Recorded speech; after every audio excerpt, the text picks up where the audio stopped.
வணக்கம். இது தீபிகா அருணுடன் கதையோசை. நீங்கள் கேட்டுக்கொண்டிருப்பது சி. வி. ராஜன் எழுதி வரும் ஆழமாய் அறிவோம் சனாதன தர்மம் காட்டும் ஆன்மீகம். நாம் கடந்த 87ஆம் பகுதியோடு அத்தியாயம் 13 சனாதன தர்மமும் பிற மதங்களும் என்பதை நிறைவு செய்தோம்.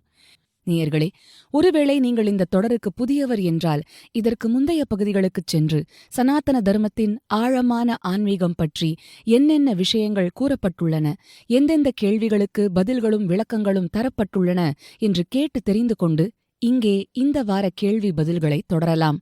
அது இங்கு விவாதிக்கப்படும் கருத்துகளின் தொடர்ச்சியை சரியாக புரிந்து கொள்ள உதவும். இனி இந்த வாரம் தொடங்கும் 14வது அத்தியாயத்தில் சனாதன தர்மமும் சமுதாய வாழ்க்கையும் என்பது பற்றிய சில கேள்வி பதில்களை கேட்போம். முதற்கேள்வி: நீங்கள் பல இடங்களில் சனாதன தர்மத்தின்படி மோட்சம்தான் மனித பிறவியின் குறிக்கோள் என்று சொல்லியிருக்கிறீர்கள். யதார்த்தத்தில் எல்லோரும் எல்லா ஆசைகளையும் துறந்து மோட்சத்திற்காக பாடுபடுவது என்பது சாத்தியமே இல்லையே. இந்த உலக வாழ்வை வாழ்வதுதான் எப்படி? நம் எல்லாருக்குமே பிறந்தவன் எவனும் ஒரு நாள் இறந்துதான் ஆக வேண்டும் என்று தெரியும். நாம் என்னதான் ஓடி ஓடி சம்பாதித்தாலும், சொத்து சுகம் சேர்த்தாலும், உறவுகள் நட்புகளை பெருக்கினாலும் எல்லாவற்றையும் விட்டுவிட்டுப் போகத்தான் வேண்டும் என்பதும் தெரியும். ஆனாலும் யாரும் இதற்காக வாழ்க்கையே வேஸ்ட், எப்படியும் ஒரு நாள் சாகப் போற நாம இன்னிக்கே செத்தா என்ன என்று தற்கொலை செய்து கொள்வதில்லை அல்லவா? ஆகவே மரணம் ஒரு நாள் நிச்சயம் என்பது தெரிந்தே நாம் நம் வாழ்க்கையை நடத்துவது போலவே மோக்ஷம் என்பதே வாழ்க்கையின் குறிக்கோள் என்பதையும் உட்கொண்டு வாழ்ந்தால் வாழ்க்கையில் துன்பங்கள் குறைவாகவும் நிம்மதி அதிகமாகவும் அமையும். உண்மையில் மோக்ஷமே குறிக்கோள் எனும்போது இந்த உலகியலில் நமக்கு இயற்கையாகவே இருக்கும் புலனின்ப நாட்டங்கள், பொருள், பதவி, புகழ், அதிகார நாட்டங்கள் எல்லாவற்றையும் எப்படி சரியாக சமாளித்து நம்மை மோட்சத்துக்காக தயார்படுத்திக் கொள்வதே ஆன்மீக ரீதியிலான வாழ்க்கை எனலாம். மனிதனின் இயற்கையான தேடலே சுக நாட்டம்தான் என்பதை நாம் முன்பே சொல்லியிருக்கிறோம். அந்த சுகத்தோடு துக்கமும் எப்போதும் கூடவே ஒட்டிக்கொண்டு வருகிறது. அந்த துக்கத்தின் பங்கை குறைத்து சுகத்தின் பங்கை எப்படி அதிகரிக்க முடியும் என்று பார்க்கையில் அதற்கான வழிகாட்டுதலை ஆன்மீகம் தருகிறது. ஆசைகளை நிறைவேற்றிக் கொள்வதையோ அதற்கான செல்வத்தை திரட்டுவதையோ தவறு என்று சனாதன தர்மம் சொல்லவில்லை. காமம் ஆகிய புலனின்ப நாட்டம், அர்த்தம் எனப்படும் செல்வம் இரண்டையுமே மனித வாழ்க்கையின் புருஷார்த்தங்களாக, அதாவது முயற்சித்து அடைய வேண்டியவைகளாகவே சனாதன தர்மம் சொல்கிறது. தர்மம், அர்த்தம், காமம், மோக்ஷம் என்ற நான்குமே சனாதன தர்மத்தின் புருஷார்த்தங்கள் ஆகும். அதாவது அர்த்தம் காமத்தோடு கூடவே தர்மத்தை அறிந்து அதன்படி நடப்பதும் மோட்சத்தை அடைய பாடுபடுவதும் நம் மனித வாழ்க்கையின் அங்கமாக ஆக வேண்டும். இந்த நான்கில் மோட்சத்தை அறுதி லட்சியமாக ஏற்றுக்கொண்டு தர்ம வழியில் அர்த்தம், காமம் இரண்டையும் அனுபவிக்க வேண்டும் என்றே சனாதன தர்மம் வழிகாட்டுகிறது. திருடாதே, பொய் சொல்லாதே, ஏமாற்றி பிழைக்காதே, பிற பொருளுக்கு ஆசைப்படாதே, உழைக்காமல் சம்பாதிக்க முயலாதே, பேராசைப்படாதே, அளவுக்கு மீறி பொருள் சேர்த்து அதை மூட்டை கட்டி காவல் காக்காதே, உனது செல்வத்தைக் கொண்டு ஏழைகளுக்கு உதவு, அன்னதானம் செய், உன்னிடமிருப்பதை பகிர்ந்து உண், பிறர் நலனுக்காக கொஞ்சமாவது சுயநலனை தியாகம் செய் என்றெல்லாம் சனாதனம் சொல்லும் தர்மங்கள் மோட்சத்துக்கு பாதிப்பில்லாமல் எப்படி அர்த்தத்தை சம்பாதித்து அனுபவிப்பது என வழிகாட்டவே. அவ்வாறே புலன் இன்பங்களை கட்டுப்பாட்டோடு மிதமாய் அனுபவி, ஆசைகளின் பின்னால் பைத்தியமாய் அலையாதே, நாவின் ருச்சிக்கு அடிமையாகாதே, பிறன் மனைவியை நோக்காதே, பல பெண்களின் பின்னால் அலையாதே, மது போதைப் பொருட்களுக்கு அடிமையாகாதே என்றெல்லாம் சனாதனம் காட்டும் தர்மங்கள் காமத்தை மோட்சத்துக்கு பாதிப்பில்லாமல் அனுபவிப்பதற்காகவே. புத்த மதம் போல ஆசையே துன்பத்துக்கு காரணம், அதனால் ஆசைகளை விட்டு துறவை மேற்கொள் என சனாதன தர்மம் வலியுறுத்துவதில்லை. ஆசைகளை தர்மத்துக்கு உட்பட்டு அனுபவித்து பின் அவற்றை தாண்டி வர வழி சொல்கிறது. வாழ்க்கையில் அனுபவித்து பாடங்கள் பெற்ற பின் விவேக வைராகியம் வரப்பெற்று அகத்துறவோ அல்லது புறத்துறவோ அடைய சனாதன தர்மம் இடம் கொடுக்கிறது. அதனால்தான் பிரம்மச்சரியம், கிரகஸ்தாசிரமம், வானப்பிரஸ்தம், சந்நியாசம் என்று 4 வாழ்க்கை நிலைகளை கடைபிடிக்குமாறு சனாதன தர்மம் சொல்கிறது. தீவிர விவேக வைராகியம் இயற்கையிலேயே கைவரப்பெற்று பக்குவம் உள்ளவர்களே பிரம்மச்சரிய வாழ்விலிருந்து நேரே சந்நியாசம் மேற்கொள்ள இடம் உண்டு. சீடனின் பக்குவத்தை பொறுத்து அதையும் முடிவு செய்பவர் குருவே. மிக பெரும்பாலானவர்கள் திருமணம் செய்து கொண்டு கிரகஸ்தாசிரம தர்மத்தை பின்பற்றி சந்ததிகளை பெற்றெடுத்து பின் பக்குவமுற்று மோட்ச நோக்கில் முன்னேறி வரவே சனாதன தர்மம் வழிவகுத்திருக்கிறது. ஒரு இல்லறத்தான் எப்படி வாழ வேண்டும், அவன் எப்படி 5 யக்ஞங்கள் மேற்கொள்கிறான், எப்படி உலகும் இயற்கையும் சமுதாய நலமும் நேரான இல்லற தர்மத்தை சார்ந்திருக்கின்றன என்பதை நாம் முந்தைய அத்தியாயம் ஒன்றில் விரிவாக விளக்கியிருந்தோம். சனாதன தர்மம் காட்டும் 3வது நிலையான வானப்பிரஸ்தம் என்பது இன்றைய காலகட்டத்தில் சாத்தியமே இல்லை. எனினும் கால மாற்றங்களுக்கு ஏற்ப முதியவர்கள் விவேக வைராகியம் கைவரப்பெற்று முதியோர் இல்லத்தில் போய் வாழ்வது என்பது தற்காலத்துக்கான ஒரு வானப்பிரஸ்தமாக சொல்லலாம். சந்நியாசம் என்பது அநேகமாக இல்லறத்தார்களுக்கு இல்லாததாகவும் இயலாததாகவும் ஆகிவிட்ட காலம் இது. ஆயினும் வாய்ப்பும் பக்குவமும் உள்ளவர்கள் ஒரு ஆன்மீக ஆசிரமத்தில் போய் தங்கி எளிய வாழ்க்கை வாழ்ந்து குரு காட்டும் வழியில் ஆன்மீக சாதனைகளை செய்து தம்மை கடை தேற்றிக் கொள்ளலாம். அதுவும் வானப்பிரஸ்தம், சந்நியாசத்துக்கு இணையே ஆகும். ஸ்ரீ ராமகிருஷ்ண பரமஹம்சர் சொல்வார், நீ உலகியலில் வாழும்போது ஒரு கையால் பகவானின் திருவடிகளை பிடித்துக்கொண்டு மற்றொரு கையால் உலகியல் காரியங்களைச் செய். காலம் கனிந்து பக்குவம் வரப்பெற்றதும் 2 கைகளாலும் பகவானின் பாதங்களை இறுகப் பற்றிக்கொள். ஆன்மீக அறிவும் மோக்ஷ நாட்டமும் உள்ளவர்களுக்கு இது ஒரு சிறந்த உபதேசம் அல்லவா? 2ஆம் கேள்வி. மோட்சத்தை அடைய துறவின் மேன்மையை மகாத்மாக்கள் எல்லாம் பெரிதும் வலியுறுத்தவே செய்கிறார்கள். பணம் இல்லாமல் உண்மையிலேயே வாழ முடியுமா என்ன? முற்றிலும் தம்மை இறைவனுக்கு அர்ப்பணித்து அவரது அருளையே பூரணமாய் நம்பி தூய துறவு வாழ்க்கை வாழ்பவர்களால் அப்படி கண்டிப்பாக மகிழ்ச்சியாய் வாழ முடியும். எத்தனையோ மகான்களின் சரித்திரம் நமக்கு இதை தெளிவாக்கும். ஸ்ரீராமகிருஷ்ண பரமஹம்சர் பணத்தை கையாலேயே தொட முடியாதவராக இருந்தார். அவரது நேரடி துறவி சீடர்கள் ஆதிகாலத்தில் பற்றின்றி பரிவ்ராஜகராய், அதாவது பிச்சை எடுத்து உண்டு ஊர் ஊராய் புண்ணிய தலங்களுக்கு யாத்திரையாக போகும் வாழ்க்கை வாழ்ந்தபோது பணம் ஏதும் இல்லாமல் சுற்றிய சம்பவங்கள் பல உண்டு. அவர்களுள் சுவாமி அகண்டானந்தரின் பயண அனுபவங்கள் சிலிர்ப்பூட்டுபவை. பாப்பா ராமதாசரின் கடவுளைத் தேடி கடவுளின் தரிசனத்தில் என்னும் 2 நூல்களை படிக்க முடிந்தவர்கள் புண்ணியம் செய்தவர்கள். அநேகமாக பக்கத்துக்கு பக்கம் அந்நூலில் ஸ்ரீ ராமதாசர் தமது இஷ்ட தெய்வமான ராமனையே பரிபூரணமாய் சரணாகதி செய்து பெரும்பாலும் வெறுங்கையுடன் இந்தியாவின் மூலை முடுக்குகளெல்லாம் பயணம் செய்தும் எப்படி அவர் பூரணமாய் இறை அருளால் கவனித்துப் பேணப் பெற்றார் என்னும் மெய் சிலிர்க்கும் சம்பவங்களைக் காணலாம். அதேபோல சுவாமி ராமாவின் சரிதம், சுவாமி தப்போவன் மகாராஜ் அவர்களின் சரிதங்களிலும் இந்த உண்மையை உள்ளங்கை நெல்லிக்கனி போல் காணலாம். பகவான் ரமண மகரிஷியின் சரிதமும் அவ்வாறே. ஆக பணம் இல்லாமலும் மகிழ்ச்சியாக வாழ முடியும் என்பது நிதர்சனமான உண்மை. நமக்கு அதையே நேரடியாய் நம் வாழ்வில் அனுபவித்துப் பார்க்கும் துணிவும் மனோதிடமும் இறைவனின் மீது பூரண நம்பிக்கையும் இல்லாததால் நாம் பணத்தை சாராமல் வாழ முடியாதவர்களாக இருக்கிறோம். ஆனால் பணத்தின் மீதுள்ள அதீத பற்று, பணமில்லாதவனை யாரும் மதிக்க மாட்டான் என்னும் நம்பிக்கை, மிகுதியாய் அதை சேர்ப்பதில் கடும் முனைப்பு, அதன் மூலம் ஆனந்தமாய் வாழ முடியும் என்கிற எதிர்பார்ப்பு, இவற்றிலிருந்து நாம் எத்தனை தூரம் விடுபடுகிறோமோ அத்தனை தூரம் நம் வாழ்க்கையில் நிம்மதி கூடுவதை அனுபவத்திலேயே காண முடியும். அதற்கு மிகப் பெரும்பாலானோர் தயாராவதில்லை என்பதே யதார்த்தம். 3ஆம் கேள்வி. சனாதன தர்மத்தில் சொல்லப்பட்டுள்ள 4 வர்ணங்களாகிய பிராமணன், க்ஷத்திரியன், வைஷ்யன், சூத்ரன் ஆகிய பாகுபாடுகளும் அவற்றின் தொடர்ச்சியான சாதிப் பாகுபாடுகளும் சனாதன தர்மத்தின் சாபக்கேடுகள் போல விமர்சனத்துக்கும் கண்டனங்களுக்கும் உள்ளாகின்றனவே. பிற மதக்காரர்கள் இதை வைத்துக்கொண்டு நம் மதத்தை இழிவுபடுத்துகிறார்களே, இதற்கு எப்படி விளக்கமளிப்பீர்கள்? நீங்கள் உலகத்தின் எந்த பகுதிக்கு போனாலும், உலகிலுள்ள எந்த மதம் சார்ந்த சமூகமாயிருந்தாலும் அங்கே மனிதர்களிடையே ஏற்றத்தாழ்வுகள் இருக்கவே செய்யும். செல்வம், நிலப்புலன்கள், அதிகாரம், பதவி, ஆதிக்கம், இனம், மொழி, தோலின் நிறம், உடல் வலு, புத்தி கூர்மை, பாரம்பரியம் இவை சார்ந்த ஏற்றத்தாழ்வுகள் சமுதாயத்தில் நிலவவே செய்யும். தெய்வத்தையோ மதத்தையோ ஏற்காத கம்யூனிஸ்ட் நாடுகளிலும் கூட சமுதாயத்தில் ஏதோ ஒரு விதத்தில் ஏற்றத்தாழ்வுகள் இருக்கவே செய்யும்.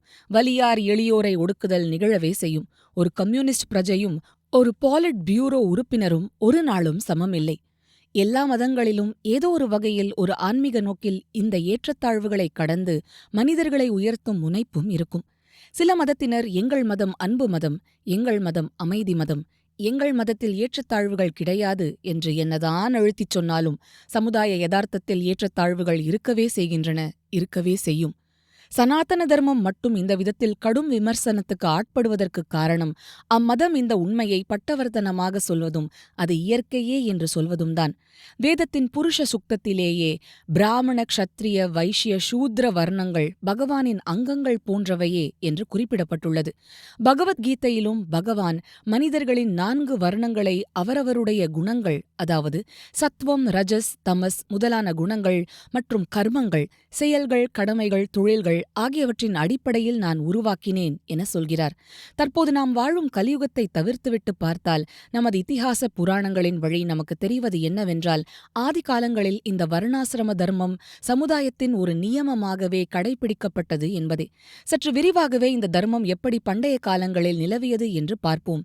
பிராமண வர்ணத்தவர்களின் முக்கிய கடமை வேதத்தை கற்பது, அதை முறைப்படி தினந்தோறும் மோதுவது, அதை தங்களின் அடுத்தடுத்த தலைமுறையினருக்கு கற்றுக் கொடுப்பது, முறைப்படி தினந்தோறும் அக்னி வளர்த்து ஹோமம் செய்வது, வேத நியமப்படி மற்ற மக்கள் செய்ய வேண்டிய முக்கிய கர்மாக்களை செய்விப்பது, ராஜாக்களுக்கு வேண்டி யாகங்கள் நடத்துவது, ஆசிரியர்களாய் இருந்து வேதம் சார்ந்த சமுதாயக் கல்வி, கலைகள், வில் வித்தையாகிய தனுர்வேதத்தை கற்றுக் கொடுப்பது, இப்படியெல்லாம் இருந்தது.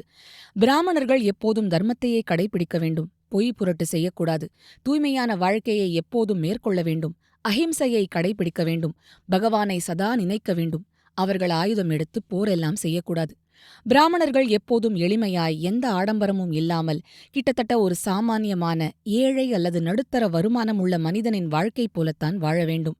தானமாக வரும் பணம், பொன், பசு, நிலம் இதெல்லாம் ஏற்றுக்கொள்ளலாமே தவிர அவர்கள் வேறு எந்த தொழிலோ வியாபாரமோ செய்து பணம் சம்பாதிக்க கூடாது. அவர்கள் செய்கிற ஹோமம், தரும் கல்வி இவற்றுக்கெல்லாம் அவர்களுக்கு தட்சணையாய் மக்கள் என்ன விருப்பப்பட்டு கொடுக்கிறார்களோ அதை பேசாமல் வாங்கிக் கொள்ள வேண்டும். எனக்கு இவ்வளவு பணம் தந்தால்தான் செய்வேன் என்று அவர்கள் எதையும் வற்புறுத்தி கேட்டு வாங்கவே கூடாது. வயதான பிறகு குடும்பத்தை விட்டு காட்டுக்குப் போய் தவ வாழ்க்கை வாழ்ந்து பிரம்ம ஞானத்தை அடைய பாடுபட வேண்டும். உண்மையில் எவன் பிரம்ம ஞானத்தையே நாடி பாடுபடுகிறானோ அவனே பிராமணன்.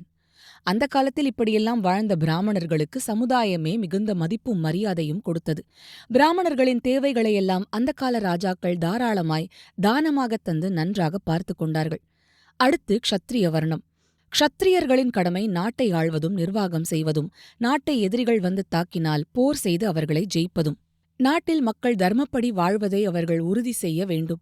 தப்பு செய்கிறவர்கள், திருடர்கள், ஏமாற்று பேர் வழிகளுக்கு தண்டனை கொடுப்பது, நாட்டு மக்கள் சுபிட்சமாய் நல்லபடியாய் வாழ்க்கை நடத்த எவற்றையெல்லாம் செய்ய வேண்டுமோ அவற்றையெல்லாம் செய்வது, இவையெல்லாம் அவர்கள் கடமையாய் இருந்தது. க்ஷத்திரியர்கள் வேதம் படித்தார்கள். ஆனால் அவர்கள் பிராமணர்கள் போல வேதம் மோத அனுமதியில்லை. க்ஷத்திரியர்கள் செல்வம் சேர்த்து ராஜபோகமாய் எல்லா சுகங்களையும் அனுபவிக்க அனுமதி இருந்தது. அடுத்தபடி வைஷ்ய வர்ணத்தவர்கள். வைஷ்யர்கள் வியாபாரம், தொழில், விவசாயம் எல்லாம் செய்து பணம் சம்பாதிக்கலாம். அவர்களும் செல்வம், சொத்து எல்லாம் இஷ்டப்படி சேர்த்து சுகபோகமாய் வாழலாம். அவர்களுக்கும் வேதக்கல்வி உண்டு. ஆனால் வேதம் மோத அனுமதியில்லை.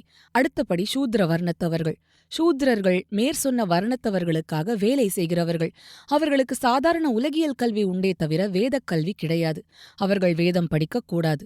அவர்கள் மற்ற வர்ணத்தவர் செய்கிற எந்த காரியத்திலும் இறங்கக்கூடாது. சூத்ரர்களே எல்லா அடிமட்ட வேலைகளையும் செய்வார்கள். நிலத்தில் உழுது பாடுபடுவார்கள், வாகனங்கள் ஓட்டுவார்கள், ஆடு மாடு மேய்ப்பார்கள்.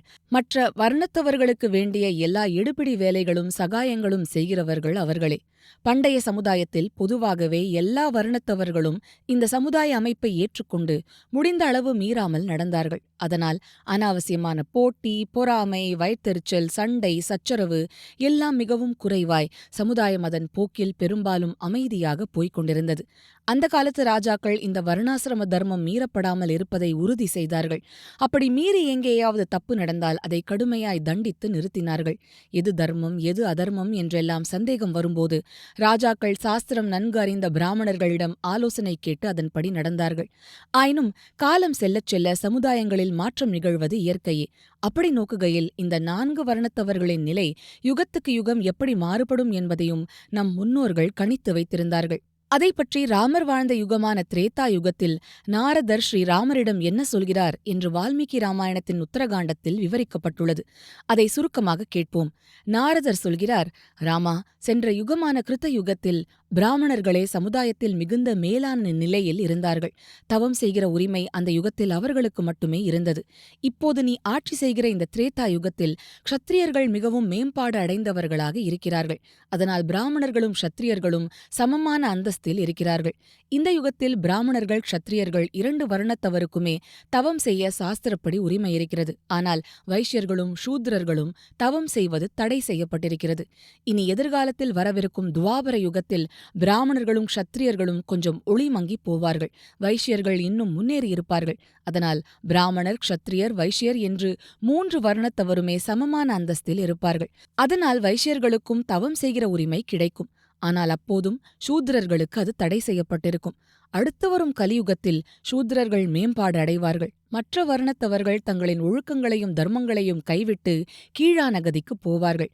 கலியுகத்தில் சூத்திரர்கள் கையே ஓங்கியிருக்கும். கலியுகத்தில் அவர்களுக்கும் தவம் செய்கிற உரிமை உண்டு. நேயர்களே, நாம் வாழும் இந்த கலியுகத்தில் ஒரு காலத்தில் 4 வர்ணாசிரம அமைப்பாக இருந்த அமைப்பு ஒவ்வொன்றுக்குள்ளும் உட்பிரிவுகளாய் விரிந்து பல்கிப் பெருகி குடும்ப பரம்பரை சார்ந்த சாதியமாக மாறிவிட்டது.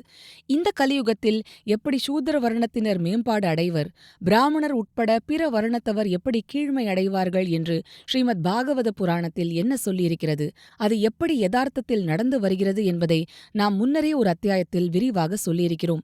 4 வர்ணங்கள், பின் அவற்றின் உட்பிரிவுகளாய் பல்கி உருவான சாதிகள், அந்த சாதிகளில் உண்டான மேல் கீழ் எனும் பாகுபாடுகள் எல்லாமுமே சனாதன தர்மம் எனும் குடையின் கீழ் இருந்த சமுதாய அமைப்பே. இதில் கடந்த சில நூற்றாண்டுகளில் தீவிரமாய் விளங்கிய தீண்டாமை எனும் சமுதாய கேட்டை பற்றியும் நாம் சரியாக தெரிந்து கொள்வது நல்லது.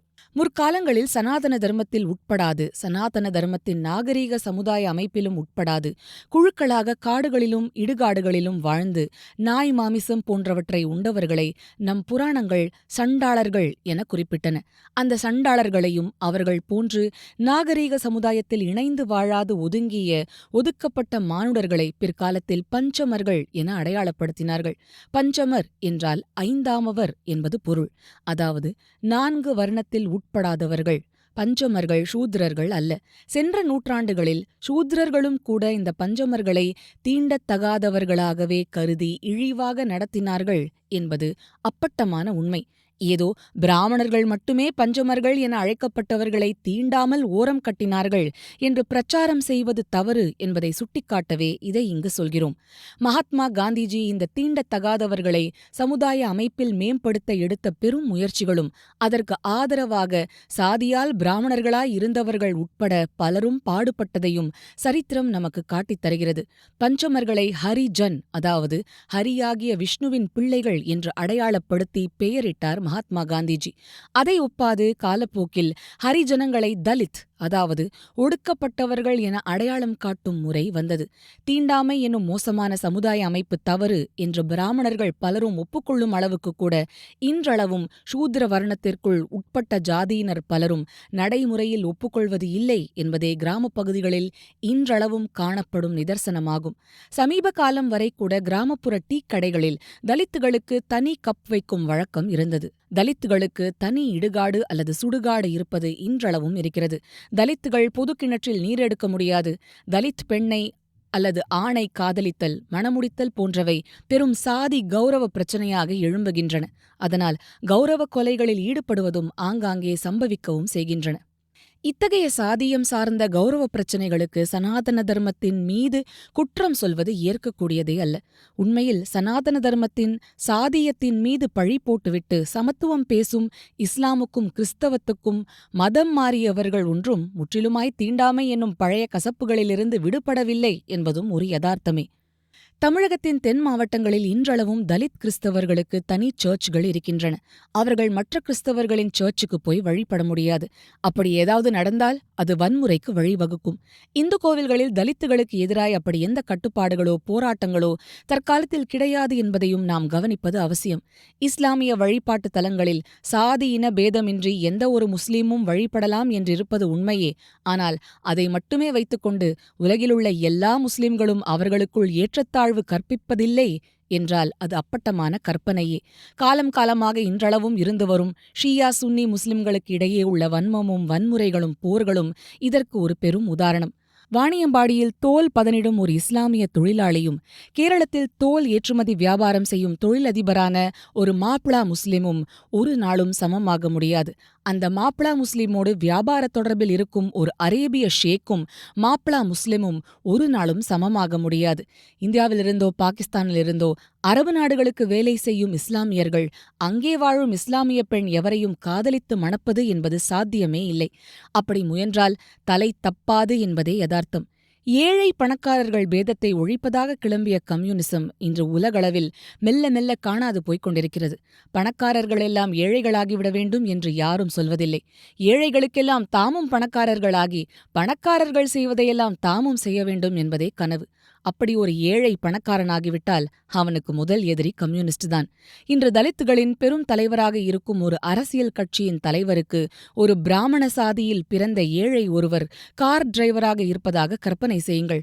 அங்கே அந்த தலித் தலைவர் மேல் சாதி, அந்த பிராமணரே கீழ்சாதி. அந்த தலித் தலைவர் நடத்தும் கட்சி மாநாட்டின் ஊர்வலத்தில் கலந்து கொண்டு கொடி பிடித்து தொண்டை எரிய கோஷமிட்டுச் செல்லும் ஒரு தலித் தொண்டர் பின் மாநாட்டமைப்பாளர்கள் கொடுத்த பிரியாணி பொட்டலத்தை மரத்தடியில் அமர்ந்து உண்டு பசியாறுவார். அந்த தொண்டரும் தலித் கட்சி தலைவரும் ஒரு நாளும் சமமில்லை. ஆக எந்த மதம் சார்ந்த சமுதாயமானாலும் மதமற்ற சமுதாயமானாலும் ஏற்றத்தாழ்வுகள் இருக்கவே செய்யும். இந்த ஏற்றத்தாழ்வுகளை மீறி வளர்ச்சி பெறும் வேட்கையே மனித சமுதாயத்தின் உயிர்ப்புக்கும் செயல்பாட்டுக்கும் உத்வேகம் அளிப்பதாயிருக்கிறது.